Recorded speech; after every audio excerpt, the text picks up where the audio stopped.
Rational egoism is the principle that an action is rational if and only if it maximizes one's self-interest. The view is a normative form of egoism. It is distinct from psychological egoism and ethical egoism. Philosophy. Rational egoism was embodied by Russian author Nikolai Chernyshevsky in the 1863 book What is to be Done? Chernyshevsky's standpoint was ultimately socialistic, and was in turn criticized by Fyodor Dostoevsky in the 1864 book Notes from Underground. English philosopher Henry Sidgwick discussed rational egoism in his book The Methods of Ethics, first published in 1872. A method of ethics is any rational procedure by which we determine what individual human beings ought, or what it is right for them to do, or seek to realize by voluntary action. Sidgwick considers three such procedures, namely, rational egoism, dogmatic intuitionism, and utilitarianism. Rational egoism is the view that, if rational, an agent regards quantity of consequent pleasure and pain to himself alone important in choosing between alternatives of action, and seeks always the greatest attainable surplus of pleasure over pain. Sidgwick found it difficult to find any persuasive reason for preferring rational egoism over utilitarianism. Although utilitarianism can be provided with a rational basis and reconciled with the morality of common sense, rational egoism appears to be an equally plausible doctrine regarding what we have most reason to do.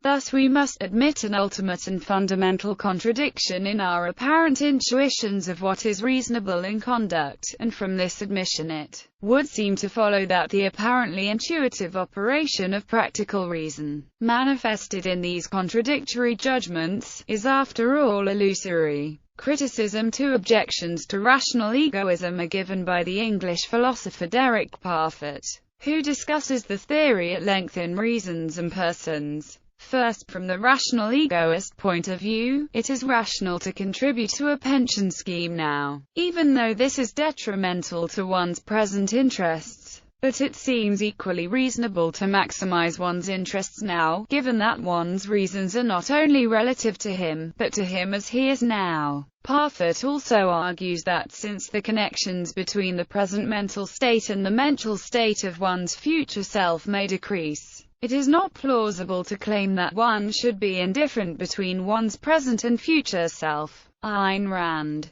The author Ayn Rand also discusses a theory that she called rational egoism. She holds that it is both irrational and immoral to act against one's self-interest. Thus, her view is a conjunction of both rational egoism and ethical egoism, because according to objectivist philosophy, egoism cannot be properly justified without an epistemology based on reason. Her book The Virtue of Selfishness explains the concept of rational egoism in depth. According to Rand, a rational man holds his own life as his highest value, rationality as his highest virtue, and his happiness as the final purpose of his life. Conversely, Rand was sharply critical of the ethical doctrine of altruism. Do not confuse altruism with kindness, goodwill or respect for the rights of others. These are not primaries, but consequences, which, in fact, altruism makes impossible. The irreducible primary of altruism, the basic absolute, is self-sacrifice, which means self-immolation, self-abnegation, self-denial, self-destruction, which means the self as a standard of evil, the selfless as a standard of the good.